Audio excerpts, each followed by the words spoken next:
నిన్న ముఖ్యమంత్రి రేవంత్ రెడ్డి గారు ఒక మాట మాట్లాడడం జరిగింది. సో ఆ మాటలు కూడా మనం విన్నాం. ఈరోజు జనవరి 26 బ్యాంకులకు హాలిడే ఉన్నది.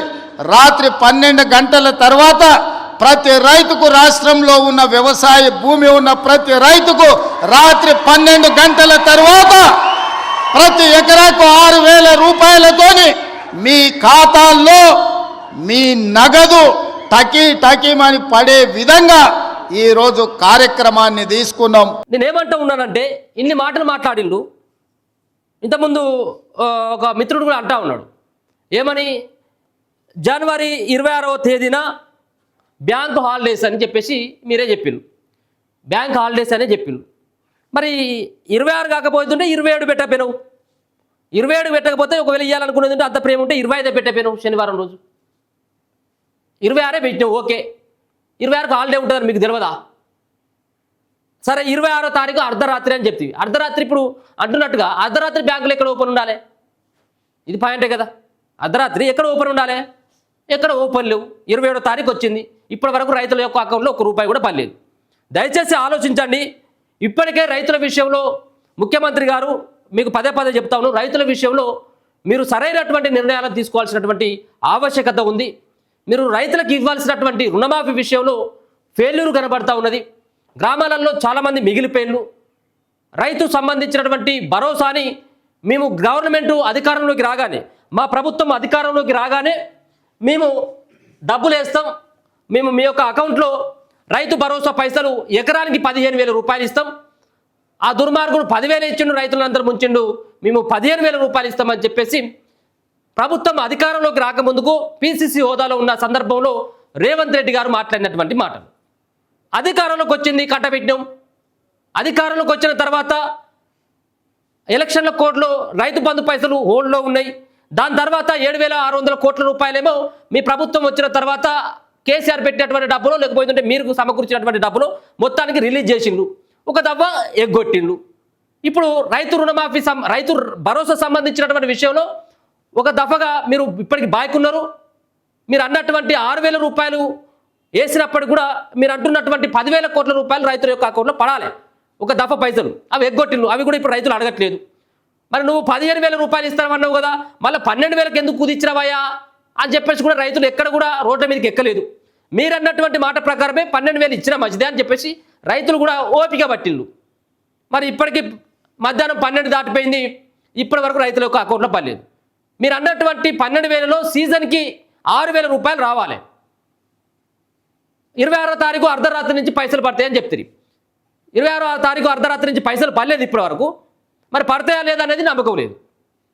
సరే, వేస్తారు కావచ్చేమో, నాకు తెలిసి ఒకవేళ కనుక అంత మాటలు మాట్లాడింది కాబట్టి సరే కొంత తప్పేవచ్చు. కానీ నేనేమనుకుంటా ఉన్నానంటే దీంట్లో కొంత కోతలు ఉంటాయి కావచ్చు అన్నటువంటి ఉద్దేశం అనిపిస్తూ ఉన్నది.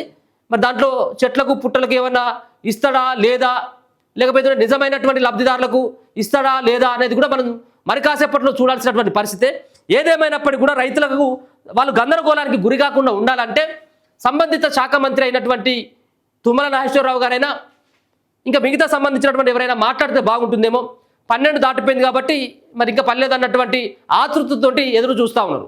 దాంట్లో క్లియర్ కట్గా మీరు చెప్పండి. మీరు ప్రభుత్వం రాగానే మేము భరోసా అంటారు, డిసెంబర్ అంటారు, జనవరి అంటారు, జనవరి 26 ఇప్పుడు మరి మళ్ళా ఉగాది చెప్తారా, లేకపోతే మళ్ళీ దసరా చెప్తారో అర్థం కాదు. మరి ఎప్పుడు కనీసం ఒక క్లారిటీ ఉండట్లేదు.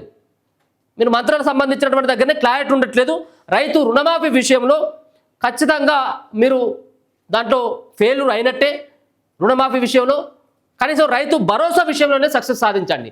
అసలైనటువంటి లబ్ధిదారులు నిన్న ఏమని చెప్తా ఉన్నాడంటే, ఇక్కడ కోస్కి కొడంగల్లో చంద్రవంచ గ్రామంలో నిన్న ముఖ్యమంత్రి గారు ఒక భారీ బహిరంగ సభను పెట్టి మేము మీకు డబ్బులు వేయబోతా ఉన్నాం, అర్ధరాత్రి మేము 12 దాటిన తర్వాత 70 లక్షల మంది ఉంటారు, 70 లక్షల మంది రైతులు ఉంటారు, 70 లక్షల మంది రైతుల యొక్క ఖాతాల్లో నేను జమ చేస్తాను ఖచ్చితంగా పైసలు అని చెప్పేసి చెప్పిండు.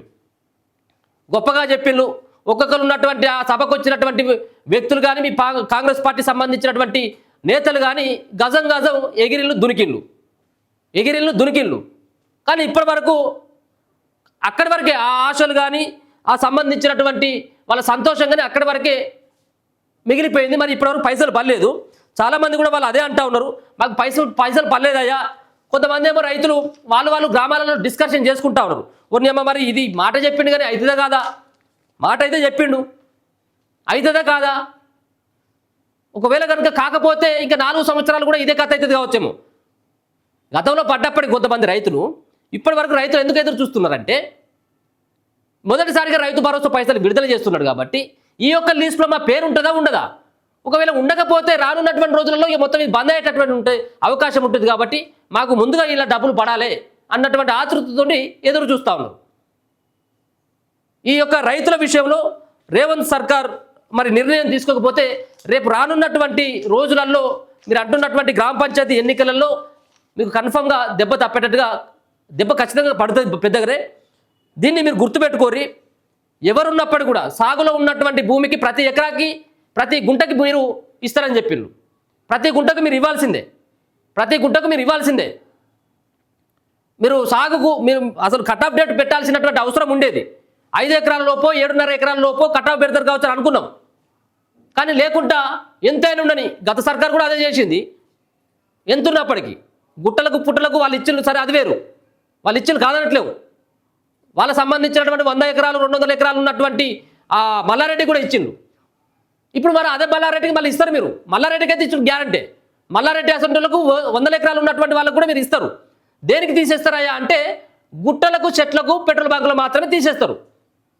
100 ఎకరాలు ఉన్నటువంటి రైతుకు తీసేయరు రైతు భరోసా, వాళ్ళకు కూడా ఇస్తారన్నట్టే.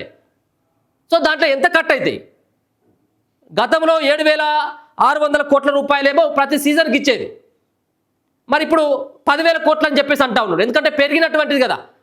ఎంత పెరిగిందా అంటే 2,000, సీజన్కు 1,000 రూపాయలు మాత్రమే పెంచిండు. దాని ద్వారా ఎంత ప్రభుత్వానికి భారం పడుతూ ఉన్నది, ఇంకా ఎంత డబ్బులు కావాల్సినటువంటి అవసరం ఉన్నది అన్నటువంటిది వాళ్ళు ఈయన 10,000 కోట్లు రిలీజ్ చేస్తాడా, ఎంతమందికి సంబంధించినటువంటి రైతు భరోసా పైసలు వేసి ఎంతమంది లెక్క ఉన్నది రైతు భరోసా, ఆ రైతులకు సంబంధించినటువంటి లబ్ధిదారులు అనేది మరి కాసేపట్లో తెలిసేటువంటి అవకాశం ఉంటుంది. సో దీంట్లో రైతులు కూడా ఎక్కడ కూడా మీరు చింతించాల్సినటువంటి అవసరం లేదు. ఏమని చెప్పిండయా అంటే ఈయన ఏమని చెప్పిండు, మార్చికి సంబంధించినటువంటి మనకు 26 జనవరికి రైతుల యొక్క అకౌంట్లో రైతు భరోసా పైసలు 6,000 రూపాయలు వేస్తాం. రైతు భరోసా పైసలు 6,000 రూపాయలు జనవరి 26వ తేదీన మీ అకౌంట్లో పడతాయి. సరే, అంతకంటే ముందు చెప్పింది రైతు భరోసాను నేను 15,000 చేస్తామని చెప్పేసి గతంలో చెప్పింది, అది వేరే విషయం. ఇక దాన్ని మనం పట్టుకున్నట్టయితే ఇప్పుడు ఒడవదా ముచ్చట. సో 26 తారీఖు మేము వేస్తామని చెప్పినాం, 26 అర్ధరాత్రి అయిపోయింది. సో 26 కూడా రైతు భరోసా సంబంధించినటువంటి పైసలు ఇప్పటి వరకు వాళ్ళ అకౌంట్లో పడలేదు. ఎంతమందికి సంబంధించినటువంటి దాంట్లో వేస్తావు? 70 లక్షల మందికి. 70 లక్షల మందికి మీరు వేస్తామని చెప్పారు కదా. నేను ఒక విషయాన్ని ఇక్కడ చెప్పదలుచుకున్నా. 70 లక్షల మందికి మీరు 70 లక్షల మంది యొక్క అకౌంట్లో మీ పైసలు వేస్తాం అంటే 70 లక్షల మంది రైతులు అన్నట్టే కదా, సాగు చేస్తున్నటువంటి రైతులే. మరి మీరు రుణమాఫీ విషయానికి వచ్చినట్టయితే ఉంటే కేవలం ఎంత 22 లక్షల మంది, 22 లక్షల మందికే మీరు రుణమాఫీ చేసిండ్రు. మరి రుణమాఫీ విషయానికేమో 22 లక్షల మంది కనబడరు, రైతు భరోసాకేమో 70 లక్షల మంది కనబడతారు. ఇది మోసమే కదా. అది కాదు కదా, మీరు రైతులను గుర్తించాల్సినటువంటి అవసరం ఉన్నది. మరి చూద్దాం మరి ఈయన ఎటువంటి సంబంధించినటువంటి నిర్ణయాన్ని మరి కాసేపట్లో ఏమైనా మార్చుకుంటాడా అన్నటువంటి విధంగానే మరి ఈరోజు చూద్దాం. మరి ఆయన జనవరి 26వ తారీఖు అయిపోయింది. ఇప్పుడు ఏమంటున్నాడు? మార్చి 31 తేదీ. జనవరి 26 అయిపోయింది, మార్చి 31 వరకు డెడ్ లైన్ ఉన్నది. మార్చి 31 వరకు మేము ఏదైతే అంటున్నాడు కదా, మార్చి 31 వరకు మేము 4 పథకాలకు శ్రీకారం చుట్టినాం.